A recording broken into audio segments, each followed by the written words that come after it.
So now let us start the next topic, which is stacks. Okay, so stack is an abstract data type. So it is an abstract data type. Okay, so what is an abstract data type? So these are the data types where we are only concerned with the functionalities of the data types, and they are called as the abstract data type, right? For example, if if you are driving a car, for example, you are driving a car, right? And to drive a car, you just need to know how to use the steering, how to use the clutch, how to use the gear, and so on, right? So to drive a car, you do not need to know how the engine works, how this other systems works in the car, right? So to drive a car, you just need only a few things, right? So those few things are acting as an interface between you and the car, right? So here that means these things are the abstraction of this complete car thing. Okay, that means they are working as a abstract thing for you. Okay, so in the same way, stack is an abstract data type. Okay, so stack is an abstract data type, right? So how, for example, this is a stack. So for this stack, you are only having two operations. So one is the push operation, okay, and the next one is the pop operation. Okay, so in the push operation, whatever the data item you give inside this push operation pushes the data item into the stack. Okay, so let us suppose I inserted A, then A will be inserted into the stack. Now in the second chance, I push B into the stack. So that means B will be inserted into the stack. Now if I do push C, that means C will be inserted into the stack, right? So as you can see, whenever I'm inserting a data item, then it is growing like this, right? That means from bottom to up, right? And if I pop some data item, then the top data item which is present at the top is popped. So that means if I perform a pop operation onto this given stack, then this top data item will be popped. Okay, now if I perform one more pop operation, okay, that means the next item which is at the top will be removed. Okay, so this is how the stack works. So that means you can see whenever we push item, then push item from this direction, and whenever we pop the item, then we pop the item which is present at the top of the stack. Okay, so for pointing to the data item which is present at the top of the stack, we are also having one more pointer which is called as the top of the stack pointer. Okay, and this top of the stack pointer will point to the next position where the data item needs to be inserted. Okay, so if for example we are having this A into the stack, then top of the stack will point to this location, correct? So in most of the cases, then you will find out that top of the stack is also pointing to the location where the next data item is. Okay, for example, if this is a given stack, and in this given stack we are having A, B and C, then in some books you will read that top of the stack will point to this location. Okay, don't worry, both of these things are correct. Here in this implementation, we are assuming that the top of the stack will point to the next position where the next data item will be inserted in this position. But in this case, we are assuming that top of the stack will point to the position where the top data item is present. Okay, and both these implementations are actually equally valid. Okay, and then we will be seeing some of the animations of stack. Okay, now if you know what is the stack data structures, now the next thing is we have to implement the stack data structure. Okay, so there are two ways to implement this stack data structure. One is using arrays, and second implementation is using linked list. Okay, so we'll be implementing stacks using arrays and the linked list, correct? So let us start by implementing a stack using an array. Okay, so if we are going to implement a stack using an array, so in that case we'll be using an array to note that it is a stack. Okay, so these are the index locations, and the name of this array will be stack. Okay, so it will be stack. So this is the index location 0, this is the index location 1, this is the index location 2, and this is the index location 3, this is the index location 4, and this is the index location 5. Okay, and we'll be having one more pointer which is called as the top of the stack. So here in this implementation, what we are going to do is we are going to take an integer number which is top of the stack, and this integer number is going to store the address of the location where the next data item will be placed. Okay, or we can also do we can also store the address of the location where the current data item is present. Okay, we can do both the implementations. Correct.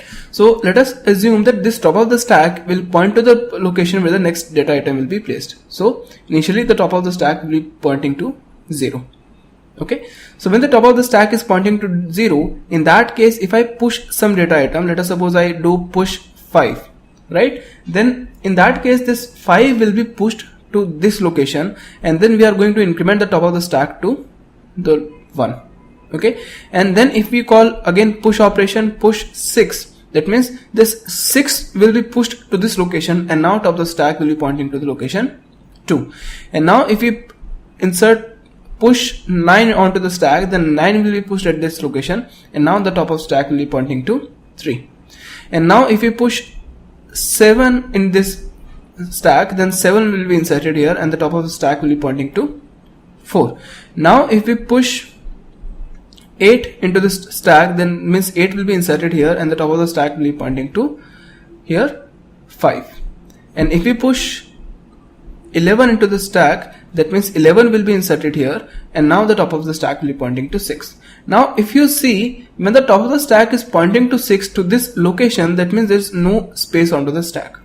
Okay, that means we cannot insert any more data item onto the stack. So whenever a condition arises that your stack space is completely full and you cannot insert any more data item into the stack, that condition is called as stack overflow.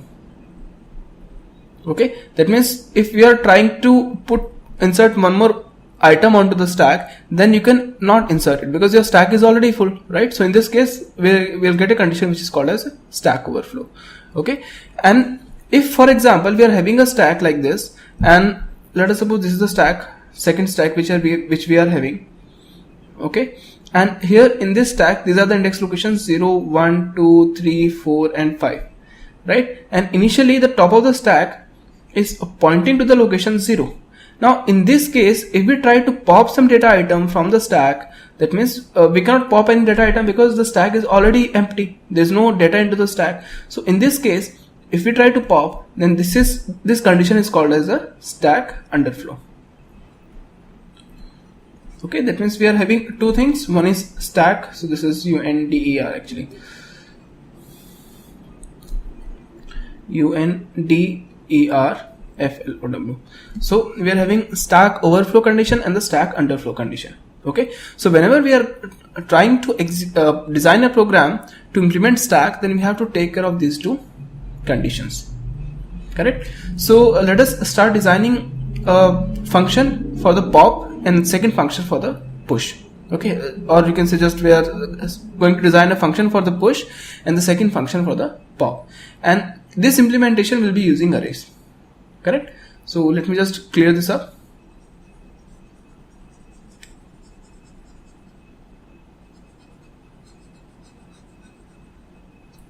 So we are going to implement a array implementation of stack. So in this case, we are going to define a global variable which will be arrays.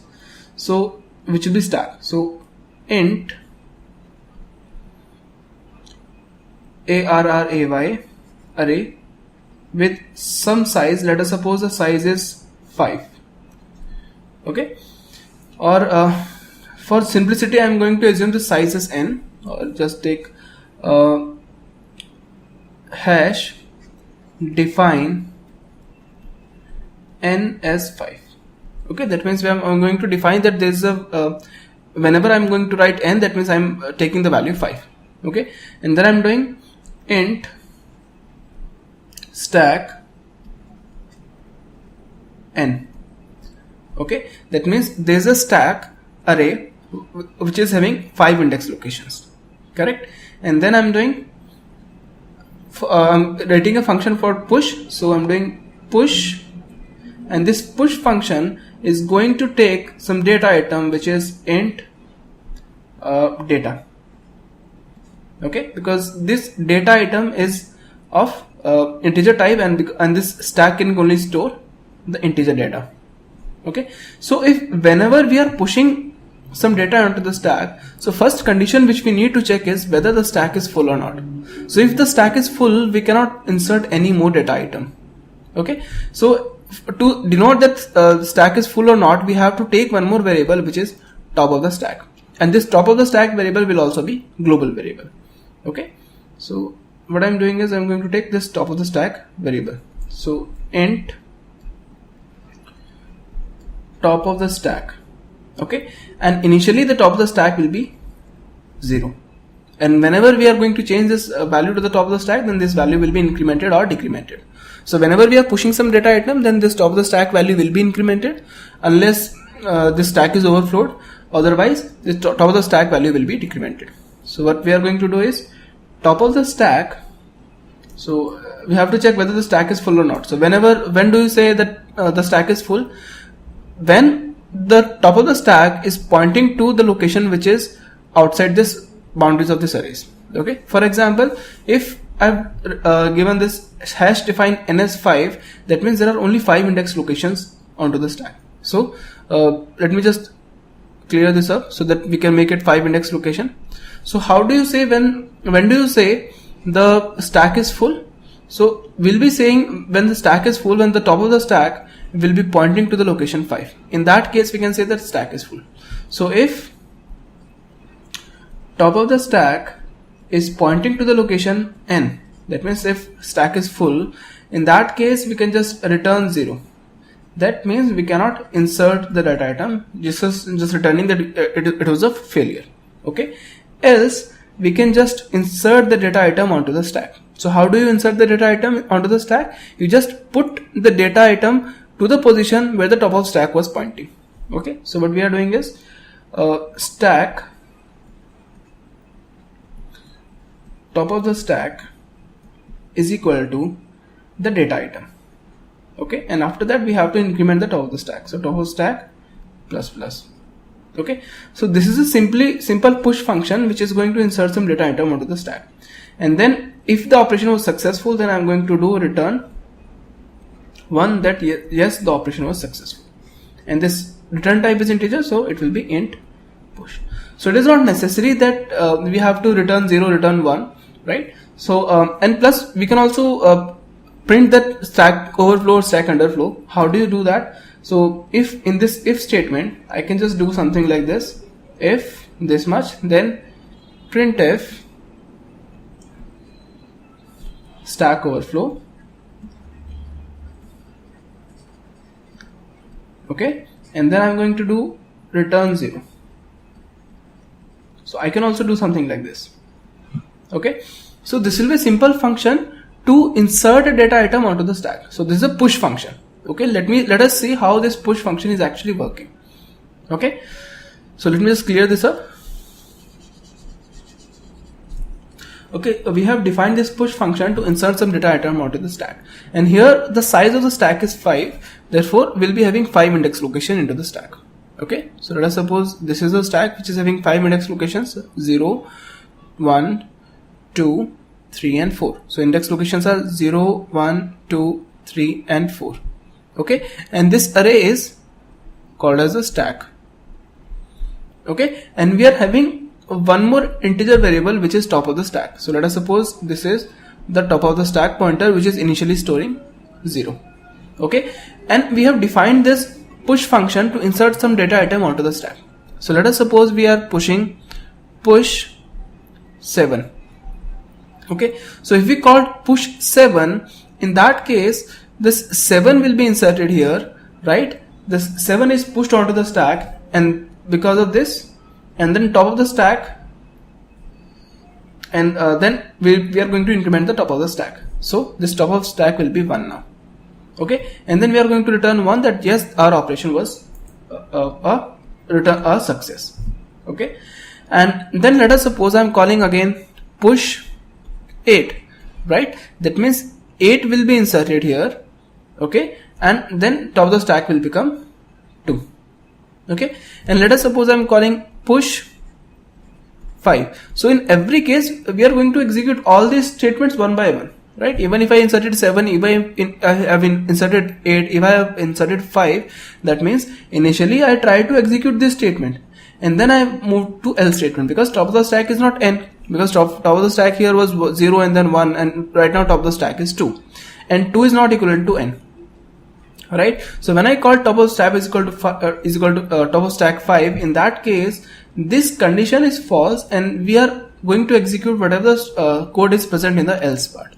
Right? And in the else part we are having stack top of the stack is equal to data. That means here at this second position, we are going to insert the data, and that means 5 will be inserted here, and then we are going to increment the top of the stack. Therefore top of the stack will point to the location 3.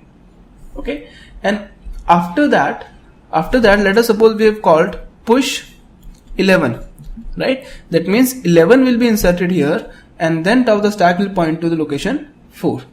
If I made push 17, right, that means 17 will be inserted here, and the top of the stack will point to 5.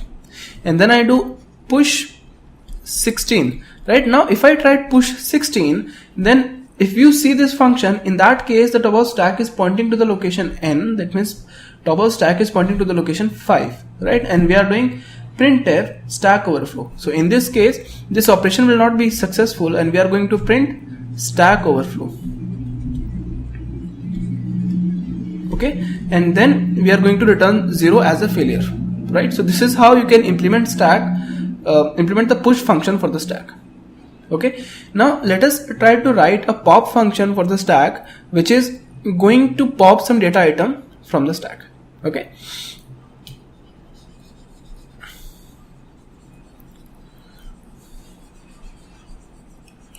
so there will be a pop function. So I am just writing this pop function. So it will be int pop. Okay, and there is no input parameters for the pop function, because pop function does not take any input parameters. Okay, so initially we are going to check whether the stack is empty or not. So how do you check the stack is empty? When this top of the stack is pointing to the location 0, that means there is no data present into the stack. Okay, so what we are going to do is, if top of stack is pointing to the location, if top of stack is pointing to the location 0, that means if the value at the top of stack is 0, in that case what we are going to do is we are going to say the stack is empty. So printf stack underflow. Okay, and then we can just return the failure. So return some failure. Okay, this failure can be 0 or -1 and so on. We can just depend on the implementation. Okay, else what we are going to do is we are going to return the data item which is present at the location which is pointed by top of stack. So to store the data item we need some variable. So what we are going to do is int a is equal to stack and top of the stack. So it will be top of stack will be pointing to some location, next location. So we have to do okay, we have to do minus top of stack. Okay, and then we have to after this we have to delete that memory location from there where this is pointing, or we can it is not necessary to delete this data actually. So I'll be telling you what is happening here. Okay, and then I'm going to do return a. Okay, so this is a simply how I can simply write a pop function to perform these operation onto the stack. Okay, now let us see what is this pop function is doing. Right, so see, if you see clearly, I'm not deleting the data item which is present at that location. Okay, so let us try to apply this pop function onto this given stack. Okay, so let us suppose in this stack I have called this pop. So when I'm calling this pop, in that case this top of the stack is not equivalent to 0, therefore this condition will be failed, therefore we'll come to the else statement. Now in this else statement what we are going to do is we are going to take a integer variable a. So let us suppose this is the integer variable a, and then we are going to take the data from the stack, and to taking the data initially we are going to decrement this stack, this top of stack. So this is a pre-decrementation, right? Therefore this top of the stack will be decremented to 4, and then we are going to take the data item which is present at that index location 4. So this 17 will be stored into this a, and then we are going to return this a. So we are going to return this 17 as that this data item was present at the top of the stack. Okay, now let us suppose we have again called this pop function. Okay, remember I have not deleted the 17 data item. Okay, now if I call this pop function, in that case again this if condition is failed, so we are again going to execute this else statement, and in this else statement this will be int a is equal to stack of minus minus top of stack. Okay, so that means again we are going to decrement the top of stack to 3, and then we are going to take this data item and we are going to store this data item onto the a. So a will now be storing 11, and then we can simply return this a. Okay, now let us suppose I have called one more time this pop function. So when I'm calling this pop function one more time, in that case this if statement is not true, so again we are going to execute this else statement, and in this else statement, so we are going to decrement this top of stack. So top of stack will point to the location 2, and then we are storing that data which is present at the second location into this a. Therefore a will be storing 5. Okay, and then we are returning 5. So see, simply we are just returning whatever the data present at the top of the stack. Okay, now again let us suppose we have called this push function here. So push 5 or push, let us suppose 15. Now if you see this push function, in that case currently top of stack is pointing to the location 2. Okay, and in that case this if condition is not true, so we are going to execute the else condition, and in this else condition what will happen is stack of top of stack is equal to data. That means we are going to do stack of 2 is equal to data, and the data which we are passing is 15. Therefore at the second index location this will now be storing 15. Okay, and then what we are going to do is we are going to increment top of stack. So top of stack will be pointing to the location 3. Okay, and then we are returning success. Correct. Now again let us suppose we have called push function one more time. We have called push 9. Right, in that case also this if statement will not be executed, so whatever the data presented the else statement will be executed. Now in this else statement, this statement will become stack of top of stack is pointing to 3, so a stack of 3 is equal to data. Okay, that means at this third index location we are going to store this 9, and then we are incrementing top of stack, so top of stack will point to the location 4, and then we are returning success. Right, if you see clearly we are just overwriting the data which is present at these index locations. Okay, correct. So if you want to delete this data item, which is whenever you are calling this pop function and you are popping out some data, and if you want to delete the data item which is present at that location, then here in this case you just have to do stack, again a stack of top of stack is equal to null. Right, that means here in this case after this statement you can add one more statement, and that statement will be stack of top of stack is equal to null. So by adding this statement, so whatever the data item which is already popped here, so that location will now be storing null. Okay, so this is how you can push and pop onto the stack. Okay, this implementation was using arrays.